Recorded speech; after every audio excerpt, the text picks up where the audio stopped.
Welcome back to Between Two White Coats, a podcast designed to help you be the healthiest version of yourself. I'm Dr. Michelle Plaster, a family medicine doctor. And I'm her co-host, Amber Foster, a family nurse practitioner. In our combined 30 years in medicine, we've seen a lot. We're discussing key issues surrounding health and wellness, answering some of our biggest questions, overcoming health obstacles, and giving patient-centered advice in hopes of educating you and providing the tools you need to live a healthy life. If you find our podcast helpful, please consider subscribing so you don't miss an episode. And don't forget to leave us a 5-star rating and review. This will help other people find our podcast. Thanks for joining us. We look forward to serving you. Welcome back to our episode of Between Two White Coats. Today we have our very own Dr. Brian Kirkland. Woo! Like, we could not be more excited to drag Brian on because that's exactly what we have done. We have made him do this.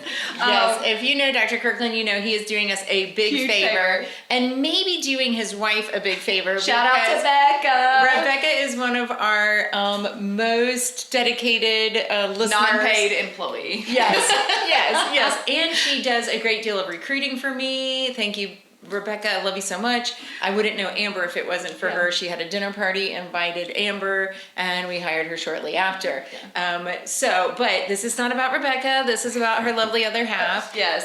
Brian has worked with me for 11 years. 11 years, yes, because we always remember because I met him when I was about 1 week postpartum.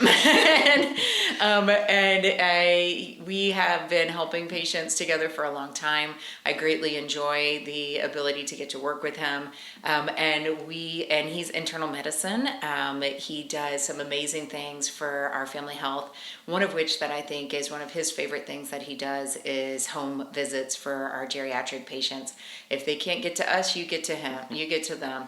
Any fun little story you want to share on a recent home visit, or you were doing them today? You were Today. just traveling Athens today, weren't you? Yeah, you never know what you're going to see in those home visits, but I get to know the patients really well and just get to kind of be almost a real in-depth part of their life, almost part of their family as we go in, because we see most of them every month. So it's just fun getting to know them that well. It is, and seeing them in their own environment. Yeah. It's fun.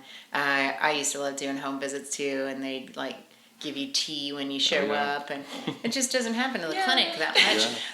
And Brian also is really passionate about mission medicine. He has traveled the world making sure that people are taken care of in places that they're not getting the care that they may need. What are some of the places you've been to for mission medicine? I've been to Haiti, I've been to Peru, and I've been to Kenya 3 times now. Wow. Yeah. Fabulous. So we already realized that we are very fond of Brian Kirkland, and he does incredible work. And so we want to talk today about some of the work that he does here is with venous insufficiency and some procedures that are done very well by Dr. Kirkland and Dr. Delp in our setting that help really get rid of venous insufficiency. So we're going to dig in a little bit to venous insufficiency. First, can you tell us what, I love medicine because I had a person who trained me that said if we use big words, we can charge more. So venous insufficiency is a big word. What is venous insufficiency? Yeah, well, so just I guess to give a background on the circulatory system, we have arteries and we have veins. The arteries take the blood from the heart to the different parts of the body, take oxygen and other things there. And then the veins bring it back to the heart so it can circulate and flow back through. So venous insufficiency is with the veins, where the blood that should be flowing back to your heart is not moving like it should. And it basically is just the walls of the veins get weaker and worn out, and so they can't maintain the pressure to push. Generally, you're going against gravity to go back up to your heart. So they just don't maintain the pressure to keep the blood flowing like it should. And so you get some actually backflow of blood. You get just kind of some stagnant, not moving areas of blood. And so that obviously affects how things are moving through your body and has some effects. Generally, we see it mostly in the legs because, again, that's going to be most affected by gravity. Those are going to be your longest veins. That's the longest route that it has to take back to your heart. So typically what we see with it symptom-wise is people get swelling in their legs, start to get pain in their legs feel heavy, it's hard to lift and move. You can get some cramping. And then eventually you start to get some changes to the skin where the skin can get thick and reddened and then ultimately can lead to breakdown and sores that develop in the legs. The whole time he's talking about this, I'm making an ugly face. Yeah, Like, none 'cause of you're that picturing sounds it. pleasant. And That's I've right. seen it, and like it's Yeah. not a really great cycle. It's Like, not. It's And very it's unpleasant. and like, it's progressive. Yes. So, once those veins get stretched out and they're not returning the blood well, it just gets worse over time. We've seen a lot of issues with this. Some people, we blame neuropathy on diabetes a lot, but we also recognize that diabetics and non-diabetics can get some neuropathic pain, that tingling numbness from this, restless leg syndrome, Yeah. whether this makes it worse or whether it's the underlying cause.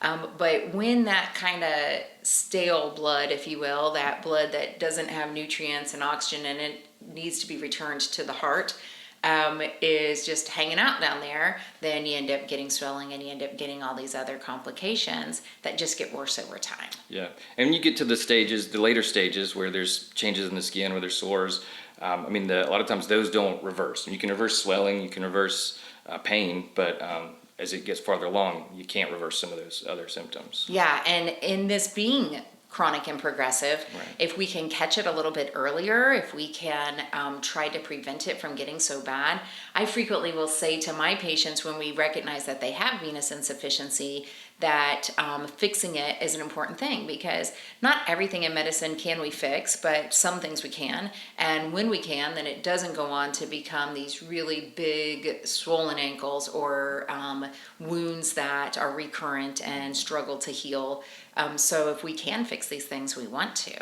How do we diagnose venous insufficiency? So if someone's having some of these symptoms and they're wondering, hey, maybe I have stretched out veins, and you get these stretched out veins from standing more, from pregnancies can cause this. So if people have had multiple pregnancies, if you have a job where you stand on concrete all the time, it's just that blood just wants to pool, like you were saying. Gravity can't get against gravity and get back up.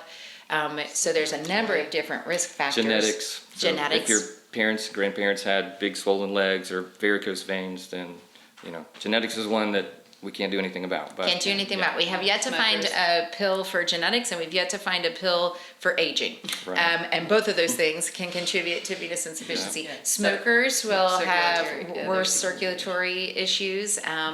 And so those are the people who are more at risk. So if you have those risks, if you have any of those symptoms, how would we diagnose venous insufficiency? Yeah, it can be diagnosed with an ultrasound, which is pretty simple. We actually do them here in the office. So we just set you up and do an ultrasound. They do the ultrasound of the legs and check those veins, and they can assess how the blood is flowing, and whether there's kind of backflow of the blood in those veins. And then if it reaches it, there's a certain cutoff. If it's to a certain point, then it's caused a diseased vein that is the cause of these problems. So completely non-invasive, Right. an ultrasound like pregnancy ultrasounds. You put a little bit of gel on, you put the ultrasound wand on. It's an ultrasound. It's most people are Sound familiar waves, with it. so it's not anything, no radiation, nothing that's going to be No harmful to you. radiation, no dye, No no, pain. yeah. And it's really like pressing on your leg with the ultrasound wand and following those veins up. So sometimes it's called vein mapping, where we're looking at a lot of the veins from the foot up the leg and seeing, is the blood indeed flowing from your foot to your heart in that vein like it's supposed to. And like you said, Brian, if it's not and it's starting to flow backwards, then we'll call that reflux or insufficient veins. These veins are kind of stretched out and the blood is going backwards. And so it's going to end up pooling down around your ankles instead of pumping back up to your heart. So it's super simple to diagnose with vein mapping ultrasounds. So then when we find, like you said, there's a cutoff and we say, well, you have a certain amount of regurgitation or going backwards of these, of the blood flow. And so we would then consider that to be venous insufficiency. Right. So what are the options then if we say, well, someone has venous insufficiency, they have this kind of backflow of blood, what do we do with it? Yeah, so the first steps would be to do things like using compression stockings. And People again, that's love just gonna, those, yeah, yeah. those are great. Yeah. Those So are great. I They're would- easy to put on and they're Yeah. comfortable. And on a hot day in Georgia, Yeah, it it's is all people want. Like Like can also honestly, be preventative too, though. There like are if people are standing. Exactly. Yes. So a lot of nurses, historically nurses were some of the best people that advocated for wearing compression stockings. They wore them because they're on their feet all day, and they wore them as part of their uniform. But these days you don't see people being as preventive, but I think it's a good idea too, because it kind of helps give a squeeze, which helps those veins from stretching out. But there are times when we recommend things to people and we kind of take our computer to create a shield so that when they throw something at us, we'll be protected. Compression stockings are always one where I'm like, I'm about to say something that they don't want to hear. But it is a good idea. And the problem, and not only are compression stockings not comfortable, but a lot of our geriatrics can't get them on. To get enough compression, to get enough squeeze for it to really start to be therapeutic, it has to be a little bit tight. Well, and also, it's not a one size fits all. No, it is not. You have to measure your calf, and you have to get sized, and some insurances will cover for what we call durable medical equipment to get assistance with trying to get measurement, but it's honestly impossible most of the time. And so, and you can get these just about anywhere, including ordering them on Amazon. Yeah. However, if I ask my Amazon delivery friend that is at my house every single day to measure me for which size to order, they don't really want to do that. So it's kind of hard to know. And if you don't get the right size, if it's too small, it's going to be completely uncomfortable. You can't use it. If it's too big, it's ineffective. But trying compression stockings is a really good idea. And sometimes to be able to go on to the next therapy, your insurance wants you to try the less invasive stuff. We, your doctors, want you to try less invasive stuff, because if less invasive is going to work, then we should do that. Yeah. But compression stockings is a great idea. Yeah. Any other therapies or recommendations that are sort of for the early venous insufficiency? My ankles get a little puffy after I'm on my feet all day long. What should I do? Yeah, elevation of your feet can help. So that's gonna, again, we're fighting gravity. So putting them up so they're not having to fight so much against gravity. You're just gonna get the blood flowing a little bit. And I do think that a lot of people, when we say elevate your feet, when your doctor says elevate your feet, they're picturing you laying on your back and your feet on two pillows. Yeah. When you picture it, you're thinking of yourself in a recliner. In the lazy boy. In the lazy boy, and you've got just it kicked up just a little bit, and you're comfy, and you're like, well, I do elevate my feet. We're like, no, but if it's below your heart, then gravity's not going to pull it back to your heart. It has to be above your heart, and that's also a struggle. That's hard to do on a regular basis. But elevating your feet using compression stockings are some of the initial therapies. And there comes a time, and that can often work early. But as this gets worse, it's just not going to be enough. What do we do after that? Well, so then, we'll say one other thing is, in the arteries, you have your heart to pump the blood. The veins don't have such a pump, but your muscles can function sort of as a pump. So yes, moving the muscles. Someone says movement in her podcast. Right. We should move more and maybe eat better. That's right. That's right. It is true. The calf works as a pump. Yeah. And this is why they'll say, to avoid a blood clot on an airplane, get up and walk around. Right. You don't want the blood pooling there, and the way that you keep the blood from pooling is pump your calves. Yeah, that's an excellent idea. So regular activity, exercise really helps with these kind of things too. Yeah. But if we get to the point that we've tried those, you're still having symptoms, it still is an issue, then the next step is basically to take the major contributing veins, basically remove them from the system. Because we have an extensive network of veins.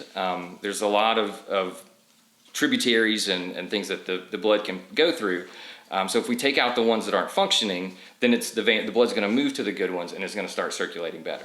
I think, in picturing this, and it's kind of hard, if we had a diagram, it'd be so much easier. It's kind of hard on a podcast to get the visual across. But in picturing this, we have this major vein. It's kind of like the major interstate highway. And blood, the path of least resistance go to the big vein. Mm-hmm. And then you have all these little veins that we call them collaterals or tributaries. And they've always been there, and they run right along that big vein. But they're not used very often. They don't get worn out, stretched out, all these other things, but they're perfectly functional. And then when this big vein, where all the blood's going, gets stretched and stretched and stretched, it has these issues of venous insufficiency, but all of its friends that are running alongside of it do not. Right. And so there is this major network of veins that exist in our legs, and so we can take the ones that aren't working out of the equation, and you have all these other ones that exist there that are like, choose me, I'll carry the blood. I'm not stretched out and tired. And so how, used to, we would have vein stripping. Right. And so the way to take the bad players out of the equation would be to strip them out of your leg. I feel like we should have come up with a better term for that. That name even sounds terrible. It sounds terrible, yeah. Okay, how do you feel about getting your veins stripped? Well, I feel like that's a bad idea.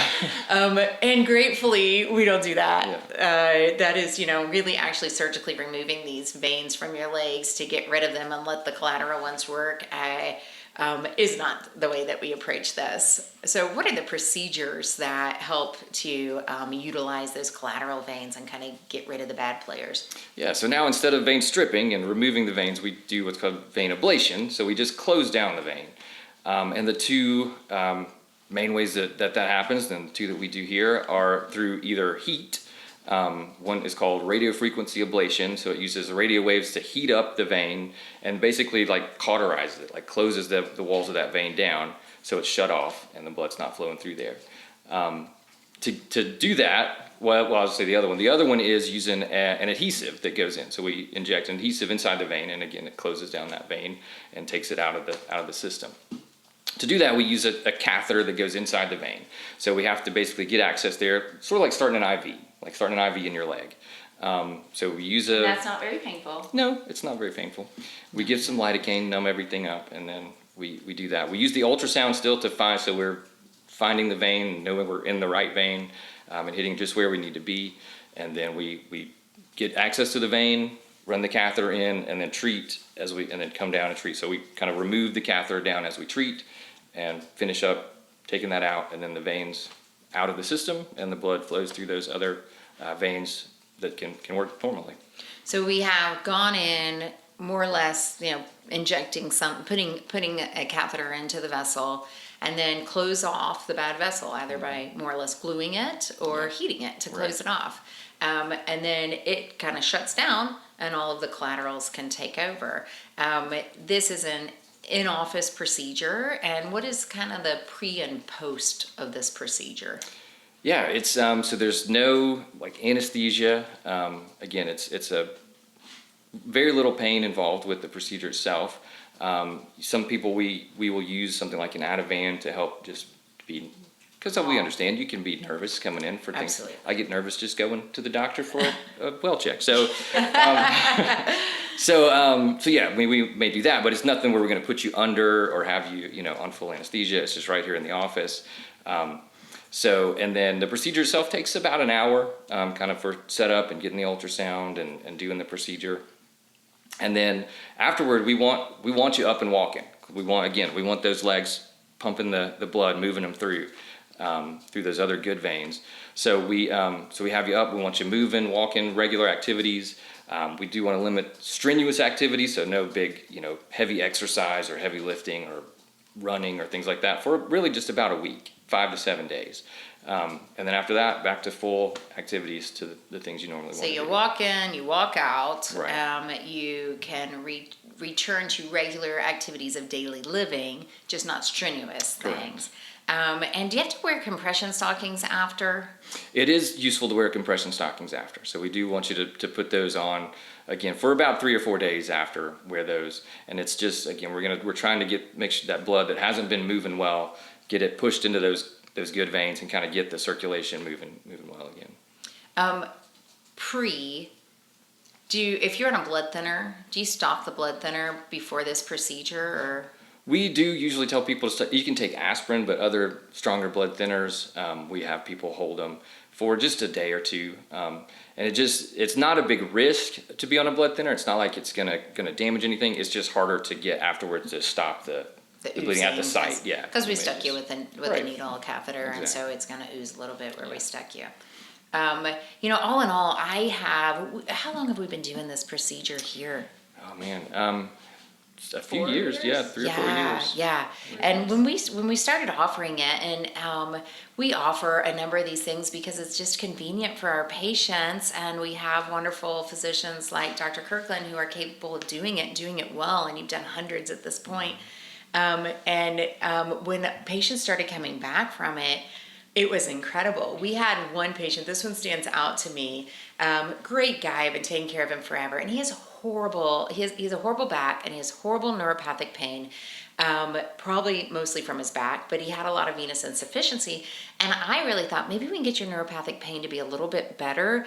And he gets leg cramping and other things. I don't really know how much of it was from the venous insufficiency. We had confirmed venous insufficiency on his ultrasound, or how much of it was from his back.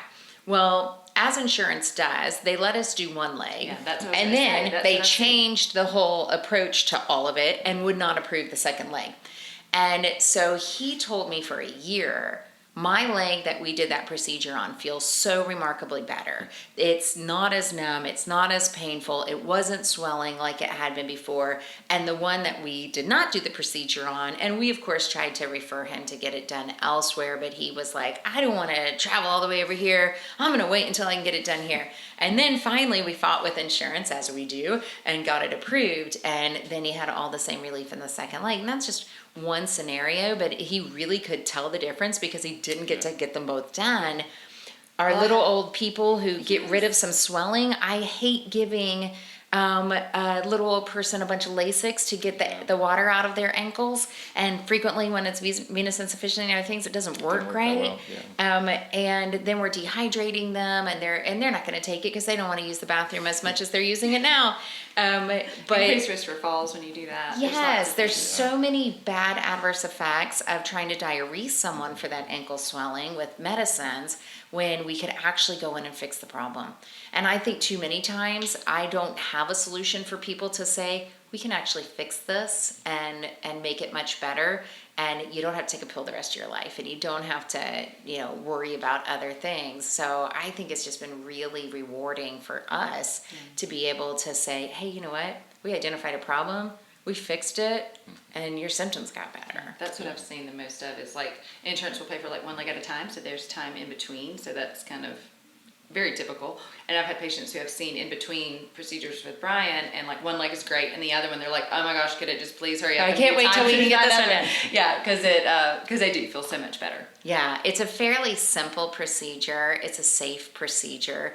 And Dr. Kirkland's been doing a great job making a big difference for people. So if you have these symptoms, if a loved one has these symptoms, there are a number of places that you can get this done. We're happy to help our patients with this because it's super rewarding to be able to fix something for people. Yeah, it's great. Yeah, and I've seen the same thing with people just saying their legs feel so much better, they move better. Yeah. It is very rewarding. Yeah, a fairly simple diagnosis and treatment. We can't always say that. Yeah. So, yeah, we're always happy when we can. Yeah. Okay, Brian, so to wrap up, we would like for you to tell us. We like to end you on a good.